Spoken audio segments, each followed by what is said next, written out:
Se olisi kanavan ekan videon aika. Ja nyt ollaan vielä niin aikaisessa vaiheessa, että mä en edes tiedä kanavan nimeä vielä, mutta jos sä tänne asti oot eksynyt, niin sähän sä jo tiedät. Nyt ollaan menossa paistaa mettää purkereita. Ja luultavasti nämä videot nyt pyörii kumminkin tällaisen luontoaiheen ja tulee varmaan sitten kalastustakin. Sitten ehkä jotain ruokaa liittyvää. En mä tiedä. Tehdään sitä mitä tuntuu kivalta ja katsotaan mitä me tänne keksitään vai keksitäänkö yhtään mitään. Jos nyt tällainen vähän epämääräinen sekalainen videosisältö kiinnostaa, niin laittele ihmeessä tilausta, niin se tietysti vähän motivoi tekemään videoita, että jos näitä joku kattookin, mutta varmaan jatketaan sitten höpöttelyä, kun päästään tonne laavulle ja vähän istahtaa ja saadaan kamoja kasaan. Tässä alkaa iso poika hengästyä, niin ettei nyt mene ihan huohottamiseksi. Niin.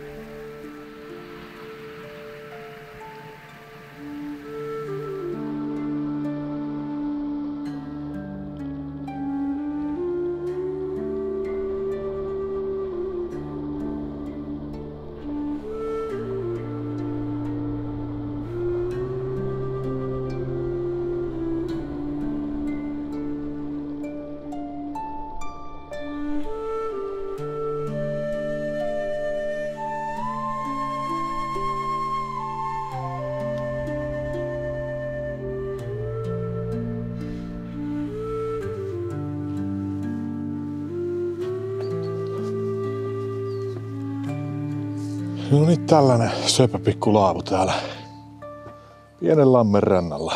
Nyt täällä on vaan vähän muutakin liikennettä, niin katsotaan saanko mä rauhassa kuvailtua.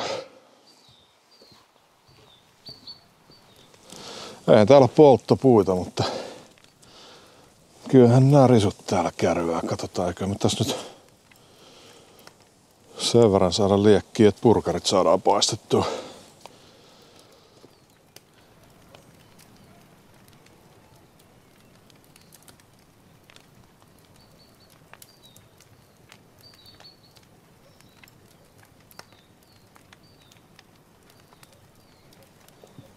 Joo, ollut erikoinen puoli vuotta tässä. Vähän työkuviot heitti häränpyllyyn ja lomautuksia ja kaiken näköistä muuta päänvaivaa. Tossa niin sitten ajattelin, että jottei tää nyt olisi ihan sitten vaan töistä stressaamista ja sen ympärillä pyörisi elämä niin pakko vähän tehdä asioita, mistä nauttii ja aina tykännyt tehdä näitä videoita ja tietysti luonnossa on kiva olla. Niin, nyt mulla on aikaa toistaiseksi tehdä asioita, mitä ei ehkä muulla ole niin hyvin kerkeä tekemään. Niin nyt täytyy panostaa niihin ja pysyy nuppi kunnossa, kun tulee vähän puuhailtua muutakin kuin mietittyä työasioita.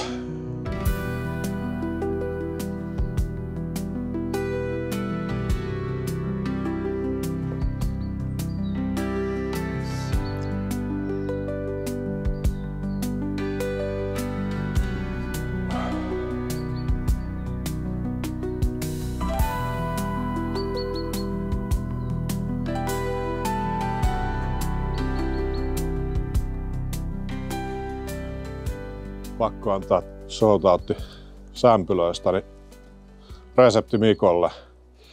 Sen kanavalta löytyy ohje toi, oliko tää Hokkaido Milk Bunny. Laitan tuohon johonkin, tulee linkki. Voit käydä vilkaiseen reseptin sieltä. Niin. Jos yhtään kiinnostaa ruveta veivaa ite noita baneja, niin kannattaa testaa. Toi on ihan törkysen hyvä sämpylä. Silloin tällöin innostuu aina tekemään itse, vaikka kaupassa saakin tosi hyviä sämpylöitä nykyään, mutta välillä on kiva tehdä itse, niin Tossa on resepti, mitä kannattaa kokeilla. Kyllä, suosittelen.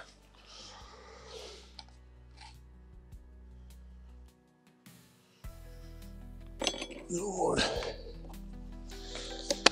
Tässä sinne vähän majoneesia molemmin puolin.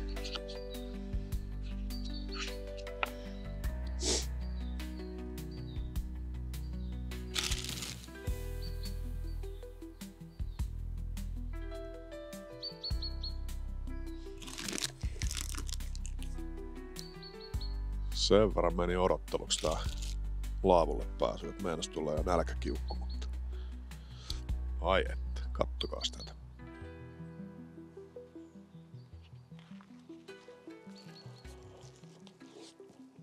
Perkele, kun on mitään paperia.